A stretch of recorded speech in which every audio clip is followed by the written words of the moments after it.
Okay, who's familiar with light therapy? Just in general, if you're, most people have heard about it.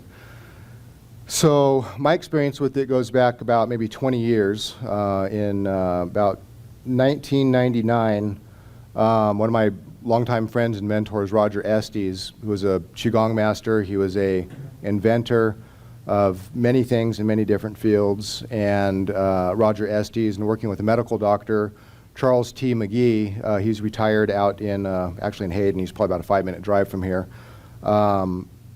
We're starting a company to release pulsed red and infrared light devices for therapeutic purposes using a pulse frequency set known as the Nogier frequency set, which is the most proven pulse frequency set ever for these type of purposes.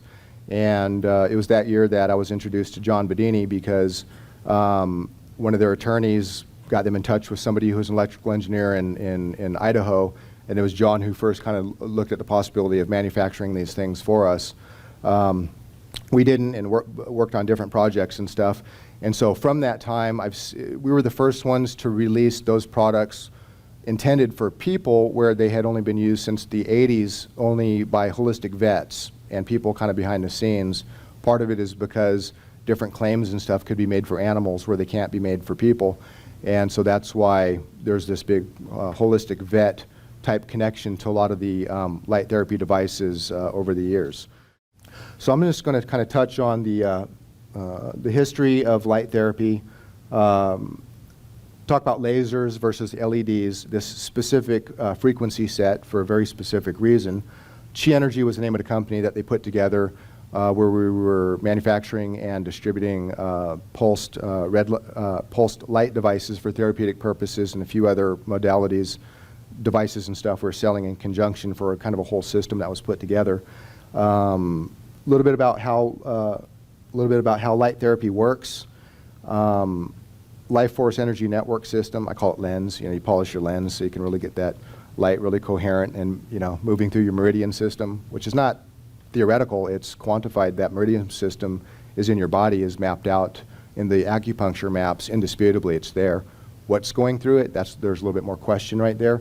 But in any case, it's obviously very connected to light therapy. And then I want to cover a little bit of DIY light therapy. Simple stuff you can do for yourself. Non-pulsed, which has amazing benefits, or pulsed, which is better. And I'll share a very simple circuit that anybody can do to pulse at whatever frequency that they want. And if you already understand what that circuit is, you probably know how to go beyond that. So I'm keeping it super, super simple. And one of the reasons for this presentation is because I saw where we came from, what we were charging 20 years ago, where LEDs have evolved while the price went down and everything. And there's just a lot of, so many companies in light therapy are just taking advantage of people. And you might buy a red light panel for growing lights for maybe 25 bucks or something. Well, something that doesn't even have as many lights, not as powerful, but suddenly it has therapeutic claims associated with it, and suddenly it's like 800 bucks. So it's just complete nonsense.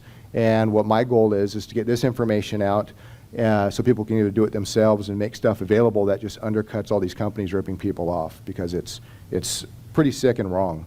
And then some things that I kind of have planned coming out. Here's one example that I can see a couple people in the audience might benefit from. No. These are real kind of results. Putting red and infrared, laser and LED on the skull, on top of the head, can and absolutely will stimulate hair growth. 15 minutes a day, maybe 30 minutes a day over a few months, you will actually see these kind of differences, and you can see that this is only like a month and a week or something right here. I don't know what this particular picture came from, probably promoting their own particular device or whatever, but I've been around this long enough that these are realistic results. I've seen this over the years too many times. And like I said earlier, a lot of the light therapy companies are just ripping people off. And here's an example, even though we're talking about lasers real quick, these are LEDs. Do you want to pay $29.99?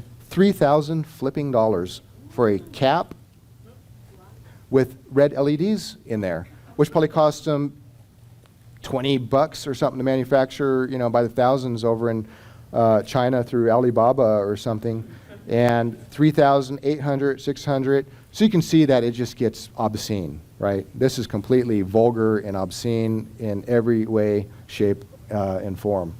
Obviously, there's simple, cheap ways that even if I stop the presentation right here, go to Amazon, get $25, dollar red light panel for growing plants, and hang it from a thing over your couch while you're watching football or something. I mean, really, it is that simple. Okay. These were two devices we had: the red carpet, which is red and infrared combo. Then these were this is what WHO came up with, called it the energy balancer. There's only a few LEDs, infrared, scattered amongst the red. And the reason is because if you have 1,000 red LEDs and you have like 5 infrared, you can make all the claims associated with infrared heat. So under the FDA, there was something called GRAS, G-R-A-S, generally recognized as safe. And if something had GRAS status, you could make those claims without applying for the thing was called a 510K process, where you try to get approval for certain claims for certain devices. Well, infrared has proven over the years to be so safe for like relaxing tight muscles, relieving pain, improving circulation, improving mobility in joints, and there was like one more. And as long as you had infrared, this is infrared, these are low power, not going to put out a whole heck of a lot of heat, but the point is if you have infrared, you can make those claims and associate them with your product without asking for FDA permission.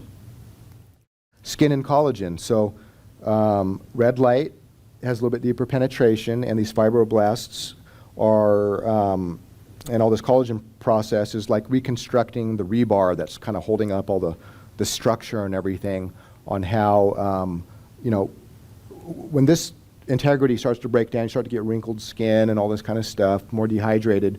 And red light stimulating the increase in fibroblast production, ATP, collagen. It stimulates production of new capillaries and increased circulation. And so you can actually reverse, that's one of the main popular cosmetologists or aestheticians, using red light therapy to basically reverse wrinkles and stuff like that, just applying red and infrared light straight to the face. And then we have blue light for acne. You got to watch out for blue light in the eyes, short wavelength. It's not good for it. But on the surface of the skin, short wavelength, bouncing off the top, can kill some of the bacteria and stuff like that, and issues relating to acne. So you can kind of see the difference between that and that. Kind of little animation there. Blue surface, red deep, right? Blue surface, red deep. One of the ladies who came to Roger's house, her mother-in-law was in her 80s. She stopped going to church because of macular degeneration, and she couldn't even really make out anybody's faces or whatever, so just kind of stayed home. Closed her eyelids, used our little X light. I think it was maybe 5 or 10 minutes through closed eyelids twice a day on the ectoderm tissue frequency. And in about 2 months, it had reversed enough she could make out pocket change. Oh, no, she could make out faces, and she was going back to church. After another 2 to 3 months, it continued to reverse to the point she could actually see pocket change from far away and know what every coin was.